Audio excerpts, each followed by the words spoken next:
Hi, I'm Don from DonDronesOn. The Drone Pilot Association of Canada met with Transport Canada's RPAS team on June 24th for a long overdue regular quarterly meeting. And as it turns out, it was the last one. Stay tuned to find out why.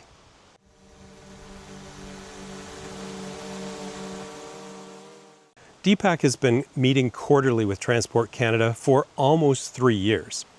While I wouldn't say the meetings have always been exciting, we have talked about many important issues, conveyed the recreational drone pilot perspective consistently, and most importantly, gained the respect of Transport Canada as a serious, safety-oriented organization.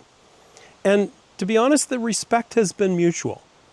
Bottom line, we've developed a very good relationship over these 3 years. We don't always agree, and we say so, but we do communicate. So our June 24th meeting started with quite a surprise when interim TC leader Paul Bolt announced that this would be our last quarterly meeting.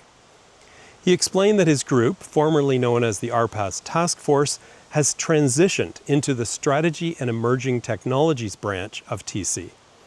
In this new role, their focus has shifted to technologies that include advanced air mobility, air taxis, autonomous aircraft operations, commercial space operations, and a bunch of other things.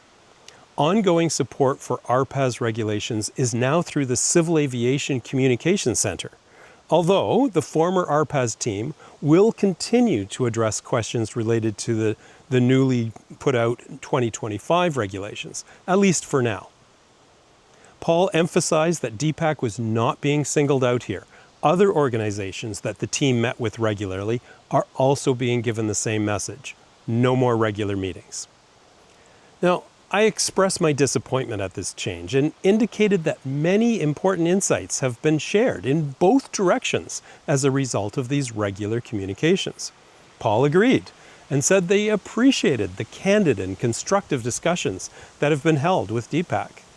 And he said that we can still ask for meetings on specific topics on an as-needed basis, particularly when a topic requires discussion beyond what, say, an email exchange can achieve. Honestly, as I'm sure many of you will say in the comments, it feels like we've been dumped. But once you get over that emotional response, it almost makes sense. Almost. TC has evolved organizationally. It seems they think the RPAS regulations have reached something of a steady state, and they're refocusing resources. We have been offered an avenue to use when necessary to advocate specific topics, and DPAC will absolutely take advantage of that offer. Let us know in the comments below what you think and what topics you think should be prioritized. Now, as the dust settled on that little bombshell, we did discuss 2 other regular items in our 1-hour meeting. The first was, of course, the ridiculous requirement for SFOCs for sub-250 gram drones at advertised events.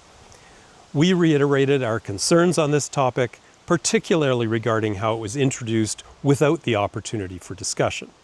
But it appears to be a fait accompli. We had requested some statistics on the number of SFOCs they were receiving, expecting they were rising dramatically, but they did not come prepared with that data. They had also mentioned at one point that they were doing an outreach communications program regarding SFOC requirements, but again, they did not offer any details at the meeting. Feel free to share your thoughts with Transport Canada. I'll put an email address in the description below. And I will be sharing some tips for getting through or around the SFOC process in an upcoming video, so stay tuned for that. So we rounded off the meeting with our usual update on the aviation radio fiasco. Oh, surprise! The trial had happened in the spring, the report has not yet been issued, and another trial might happen. I mean, this issue, and to be clear, it's an Industry Canada issue, not at all Transport Canada, has been going on since June of 2022. Yes, 3 years. And basically has gone nowhere. It's like a Netflix series in season 25. You just fall asleep when each episode starts.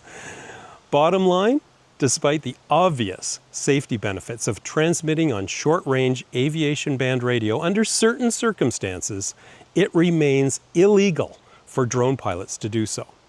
Shame on Industry Canada for dragging this on, but thank you Transport Canada for continuing to lean in on this. So there we have it, our last regular quarterly meeting with Transport Canada, but certainly not our last engagement. DPAC will continue to advocate on behalf of recreational and small commercial drone pilots in Canada, just with some new dance steps going forward.